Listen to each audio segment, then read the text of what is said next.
કેમ છો તમે બધા? આજે સ્વાગત છે તમારું મારા એક બીજા નવા વ્લોગની અંદર. આજથી હું મારો 100 ડેઝ ઓફ વ્લોગિંગ ચેલેન્જ ચાલુ કરી રહ્યો છું. એટલે હવેથી તમને આ ચેનલ પર દરરોજ નવા વ્લોગ જોવા મળશે. મારા ડેલી લાઈફના વિડીયો મારો કાલનો એડિટ કરીને હું અપલોડ કરી દઉં ત્યાં.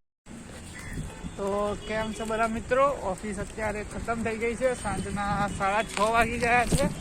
હવે હું ઘરે જઈ રહ્યો છું. તમને હું અત્યારે મારા ગામનું તળાવ બતાવું.